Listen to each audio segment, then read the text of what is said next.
Welcome to the Lakeland Community Podcast, a collaboration between Lakeland Media and the Lakeland Business Department.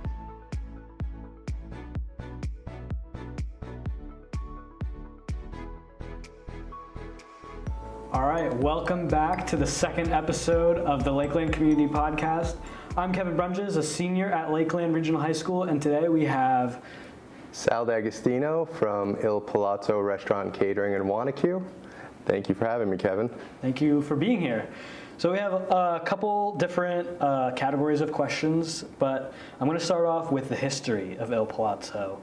Like, when did it start? Is it a family business? Like, do you know who in your family started it? Of course. It happens that March 22nd, 1978, so we'll be celebrating 46 years in business. It started as Wanacue Pizza, and a lot of people actually remember it as the Shack. It was started by my father and my Uncle John. Okay. When did it switch names from Wanacue Pizza to IL Palazzo? So in 1987, my father started construction on the new site. The Shack was actually on the right side of our current building. And 1988, the new building was finished and we moved in. The name IL Palazzo actually comes from a naming contest that we had, and the winner ended up being IL Palazzo. Any significant moment in the history of the company? Well, it was definitely a culture shock when my dad moved us from Brooklyn to Wanacue. So it was an adjustment at the beginning, and just meeting the new people of the town and how welcoming they are. My father and my uncle are both immigrants from Sicily, and I'm a first-generation American.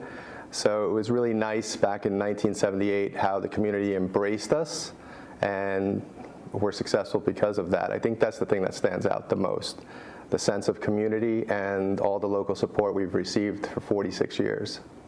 So speaking about the importance of the business in the community, how is IL Palazzo connected to Lakeland?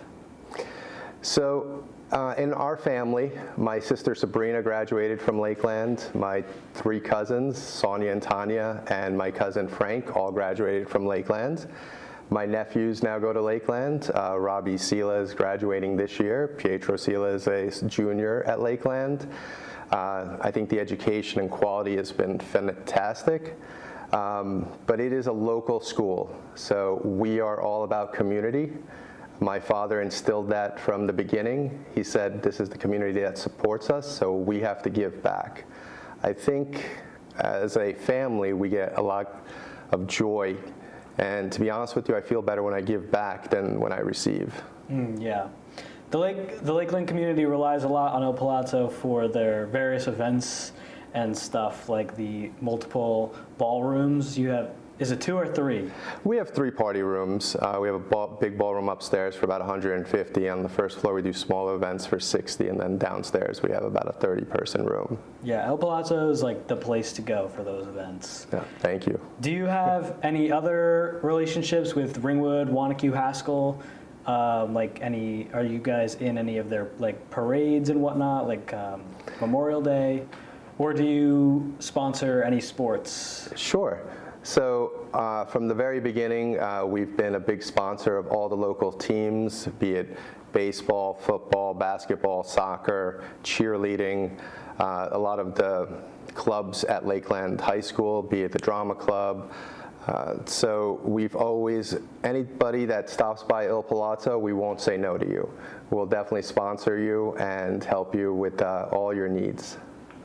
Very good. So you talked about how the business started out in Brooklyn, right? No, I was born in Brooklyn. Okay. I was the first one born actually in this country. So my father is actually an engineer by trade. So switching over to a restaurant was a big life-altering experience. So you were born in Brooklyn, but the business started here? It started here in Wanacue, yes. Okay. And how has it changed over time, experimenting with new menu items or anything like that? Sure. So IL Palazzo actually started as Wanacue Pizza, And people would associate us as being successful because of our pizza and Italian food, but that's not necessarily the case. In 1978, when we took over, it was actually called the Top Grill, and what made it so successful was our Texas sauce.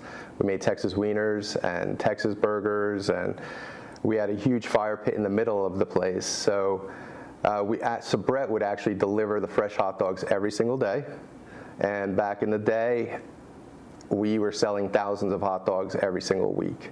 So that's what kind of we were known for. And the pizza and the Italian food we slowly introduced to the community.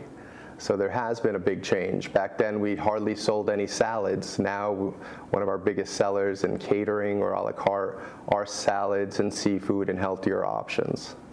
Good to hear. Back to the importance of the business within the community. Wanacue, Haskell, and Ringwood have a lot of pizza shops. Do you have any relationships with any of those other owners?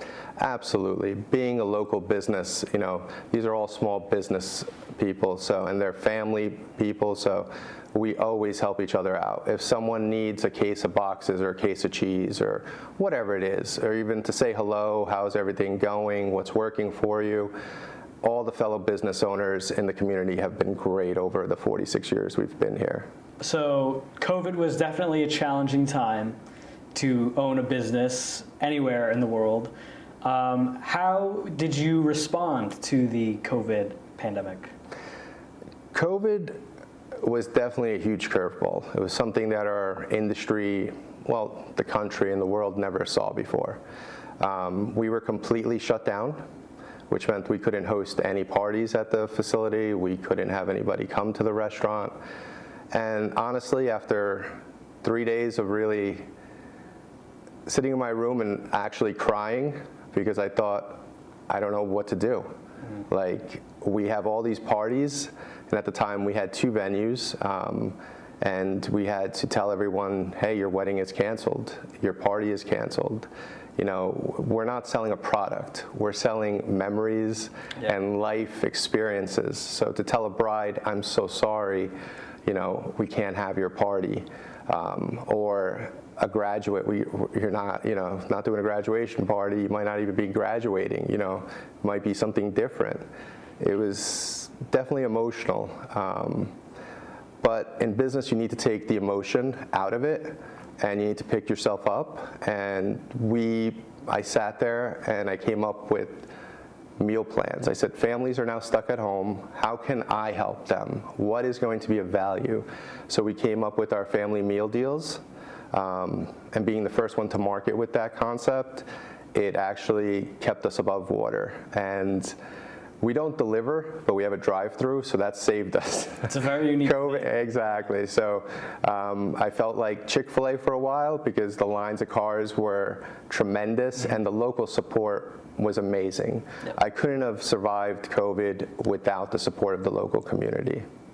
And then on the brighter side of the COVID, I did notice you put out a outdoor dining area. How's that, the outdoor dining situation? Well, with the outdoor dining, it was definitely very useful during COVID. It depended on the weather, because you're kind of, if you don't have a tent or you don't have somewhere people can huddle if it's cold. So it was hit and miss with the outdoor dining. Wanacue definitely has a lot of regulations on how to control outdoor dining that did affect our effectiveness. But it is in our future plans to build an outdoor seating area so we can have guests sit outside, take pictures, do a cocktail hour outside. So we'll see how that goes. Okay. So Lakeland has a lot of students who work at Il Palazzo. What would you say to any future younger students who are looking for a job that might consider working at Il Palazzo? Sure. So an amazing statistic and a number that came up in January when I sat down with my accountant. In 46 years that we've been in business, Lakeland has definitely provided us a lot of great workers. Number one, I love kids from Lakeland. They're all high quality individuals, and that's a testament to all the great families in the community. But 1,346 students that went to Lakeland have worked for our family. I think that's amazing. And I thank all the parents for trusting us with your kids. And I think Lakeland is a phenomenal school, and you can tell when the kids come, they're eager to learn. They provide great customer service. You know, I never have any issues with them, so it's been a blessing. All right, looking towards the future of the business, do you have any plans that you could share with us? Absolutely. Il Palazzo, it has been growing, and we're very blessed for that. And we are going to expand the business a little bit. We're going to be adding an elevator for the second floor, which is vital. And we're going to be changing the layout of the building a little bit. We've done some major renovations already. Our outdoor landscaping, we used a local business. Shout out to CLC Landscaping. They're great to work with. Another local business did the outside of our business, Spectrum Painting, shout out to you. And the contractors that we'll be hiring to do the expansion are all local contractors. We believe in working with local people and creating a great community. Interesting. So towards the business aspect of running and owning a business, I know the part where the business was created was a very long time ago, but how difficult is it to start a business from the ground up? Can you speak to that? Yes. Starting a business, sometimes on paper it looks great, but it is definitely something that is intimidating because, number one, you might have a great idea, a great product, a great service, but there may not be any demand for it. So number one, you need to really forget the product, forget the service. Is this what drives you every day? When you get up in the morning, and is your passion, and you're really gonna work at it no matter what, and you're not gonna give up? I think that's the number one thing. You really need to be honest with yourself. If it's something that you think that, oh, I'm going to start it and let other people run it, or I'm just going to work 5 hours a day, that's all nonsense. Any of those online gurus that tell you can become a millionaire working 10 hours a week, it's all BS.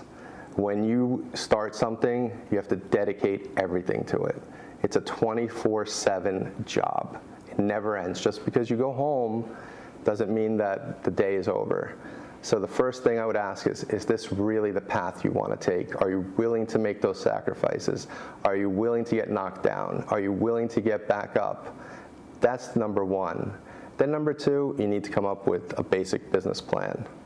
So I think once you ask and answer the question to number one, you can move on to the business side of things. Pretty insightful. So has there ever been, because you grew up in the business, because it's a family run, right? But when it was time for you to take over, did you have any doubts about yourself or the business, or were you fully excited and ready to go? Absolutely. My dad, I think he was very hard on me, number one, being an Italian father. But number two, he made me go work for other companies to gain experience on the business side. It wasn't something that was handed to me, given to me. I had to earn it. So I did work for some great companies. I worked with the Pearl River Hilton. Then eventually I did work for Hilton Corporate in their food and beverage program and running a few hotels. So I did gain a lot of experience. But when it was my turn to start and take over the family business, I fell flat on my face. Because working for a company is much different when you actually running the company and it's yours. And I learned through trial and error and failure. At first I had many, many failures, and I thought, here I go, second generation's gonna bankrupt the company. And we were there, but you know what? I got up, and I think another hard aspect is to ask for help. And we all think that we know everything, and that's far from the truth. So I went to people that I knew that could be mentors, and I asked for their help. It's humbling, but you know what? If I didn't do that, I wouldn't be here today talking to Kevin. So, with their guidance and implementing their strategy and my strategy, the business started to take off. And the other thing I always tell is surround yourself with amazing people. You are only going to go as far as the people you surround yourself with. And number one, I have a phenomenal family. My mother and father have been a great support system and wisdom for me.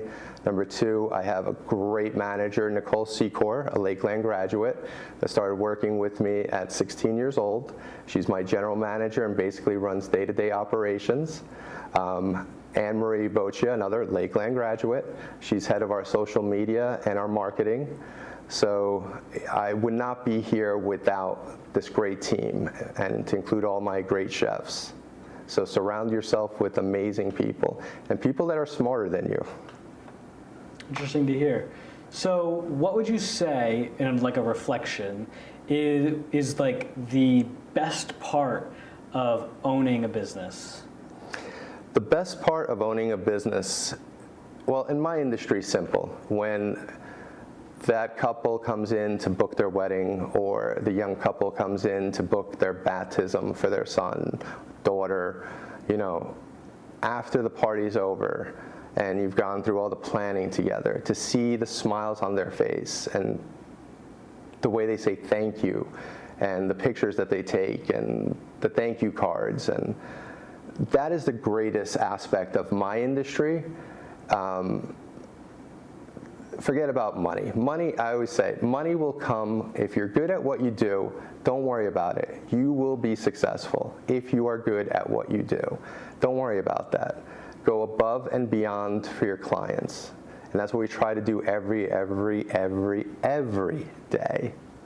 And that's the greatest reward I get. When I see a kid smiling at his birthday party, or bride and groom so happy at the end, that is the greatest reward I could have.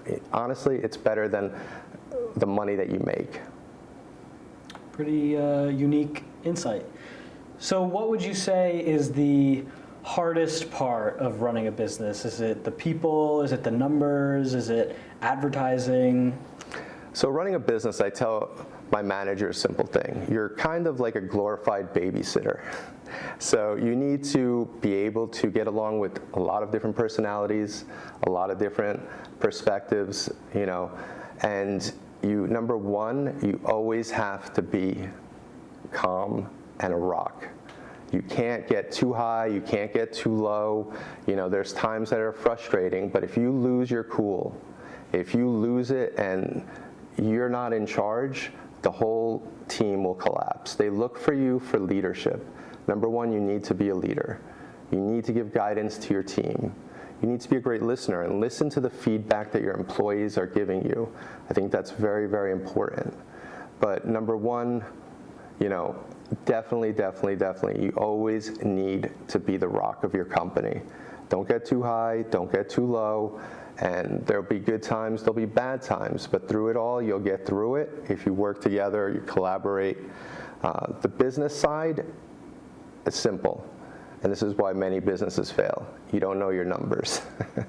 You need to know your numbers in business. Doesn't matter if you're selling iPhones or if you're selling pizza or whatever it is, you need to know your numbers. You need to know how much it costs to deliver your product or service, and that includes electricity and employees, healthcare, everything.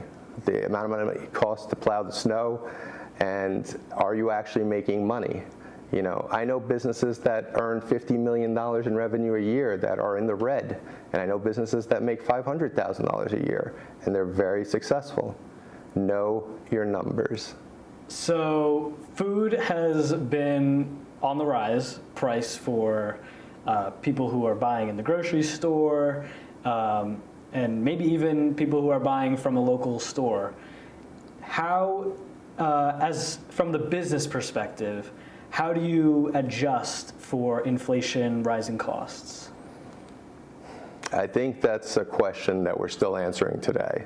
As you can see, I'm sure everyone is complaining. Every restaurant's increasing their price. I can't believe a pizza, some places are charging $25, $30 for a pizza. A wrap is 18 bucks. Food costs have gone up a tremendous amount. I mean, not only that we were shut down right after COVID, our food costs, just when we thought we were in the clear, food costs exploded. Well, number one is you need to work with your distributors and create a bond with them. One of the things that we have an advantage of is that we work with our distributors for a lot of years, so we're able to negotiate a little bit better price break. Number two is we competitively price our items. I'm not looking to gouge my customers. Number three is you have to be able to adapt to the market. You can't be raising your prices every single day, but if your prices are going up, you have to decide which products you may want to take off the menu, which products you're going to raise the price, and utilize your menu. Don't just have one food item that's just in one entree. If one food ingredient is not in a minimum of 3 different dishes, it's not worth it to keep it on your shelf. Simple things like that. So another question about costs and prices and the business side. But I read a report that said a lot of people are switching to paying with cash because the credit cards require that fee. No pressure to have the numbers, but have you seen that reflected in your business? Are people paying with cash more than they used to? So cash is truly king, but we did see it for the past 10 to 11 months. But now the last 3 months, we are seeing a lot of people utilizing either their debit card, because on the debit card, you can't charge a processing fee, which is important so everybody knows. If you use a debit card, they can't charge a processing fee. But we are seeing increases in credit cards. And I think the main reason is the cost of living is just getting out of hand. You go to a supermarket, you know the feeling. You get one bag, you're like, this is $100? How much money do you need to earn, especially in New Jersey? You get kicked in the butt left and right. It just seems like between healthcare and this, everybody raising their prices 15, 20%. You're like, I'm lucky I get a 3% raise every year. So I do see actually since January of this year, we have been seeing an increase in credit cards. Interesting. And have you, because I know a very small number of businesses, but have you ever considered just completely eliminating that option for a credit card? What do you mean? The option for someone to pay with a credit card, so that eliminates. Just the cash business? Yeah. No. This is 2024, and cash is the thing that they're trying to eliminate. Actually, MasterCard did offer us a large check and said, if you go strictly cashless, we'll provide you free equipment, we'll give you all this money for free. And I said, no, thank you. Number one, it's definitely a way to control us as small business owners. Let's face the facts. They want to know every single penny that's coming in and out of your facility.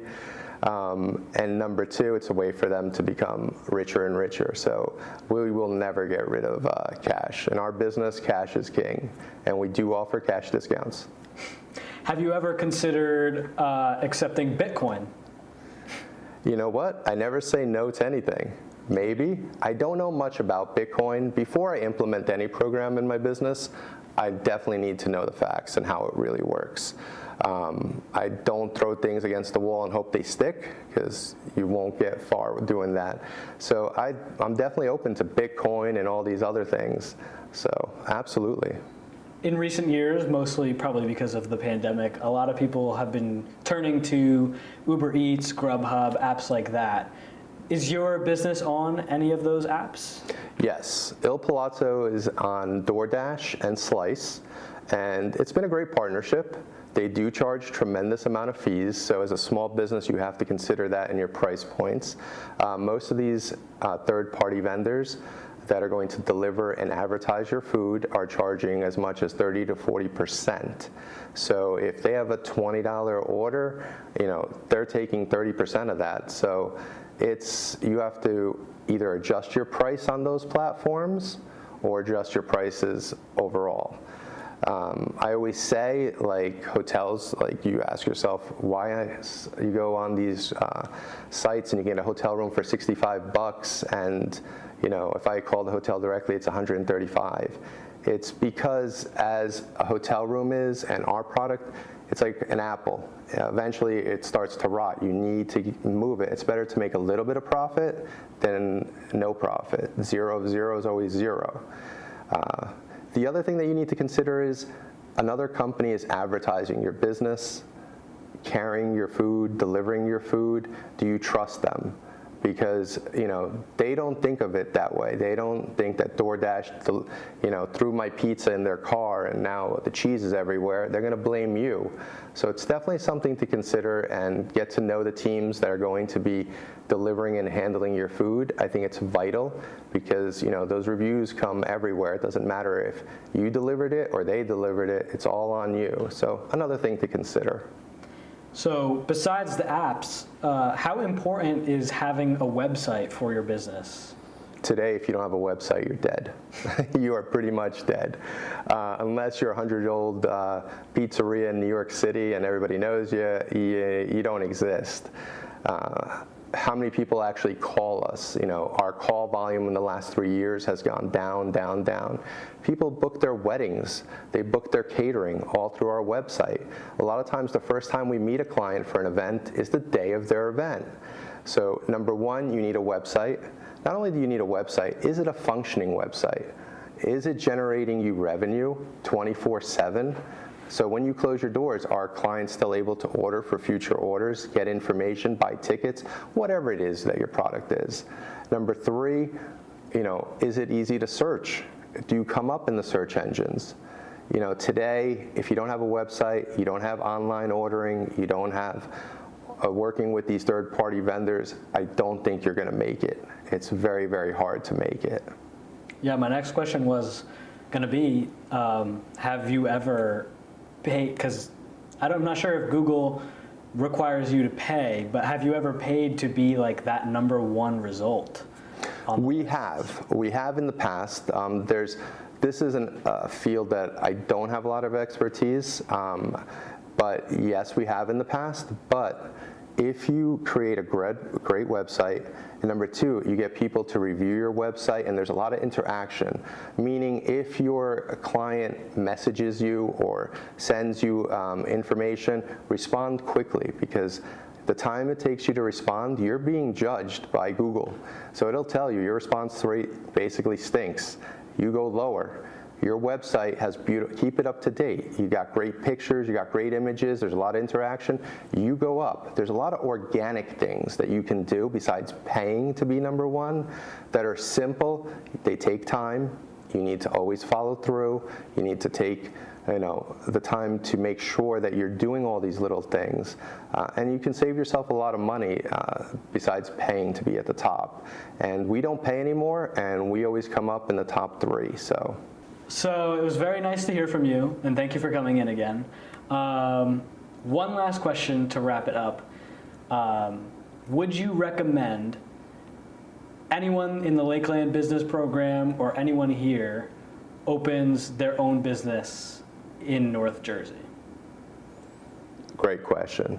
Number one, any student at Lakeland or any high school for that matter, if you want to come and visit me at IL Palazzo, I will take the time to sit with you and give you my personal experience and help mentor you if you want to open any kind of small business. It doesn't have to be a restaurant. I do believe that there is a lot of opportunity today, a lot of opportunity. Number one, if you're willing to work hard today and put in the time and the sacrifice, I think you can be 10 times more successful than I ever was. Because there's so much opportunity with technology today. There's a lot of holes in a lot of different businesses. You just have to find your space, deliver an unbelievable experience, whatever it is that you want to do. Believe in yourself, and I think you'll get there. So again, come down to 600 Ringwood Ave in Wanacue, IL Palazzo. It's that big building. Some people don't even know what it is sometimes. They've only been there 46 years. We're a restaurant and catering hall.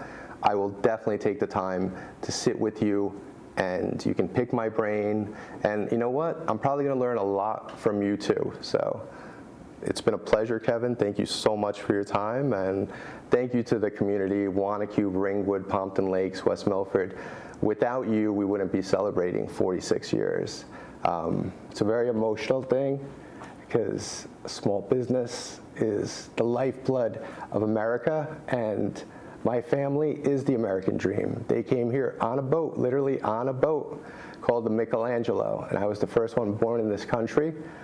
Didn't speak English until I was 5 years old, and I tell you, if we can make it, you guys sure can make it. Thank you, Kevin. Thank you. Thank you for joining us on the Lakeland Community Podcast. Check out future episodes on the Lakeland Media YouTube page and wherever you find your podcasts.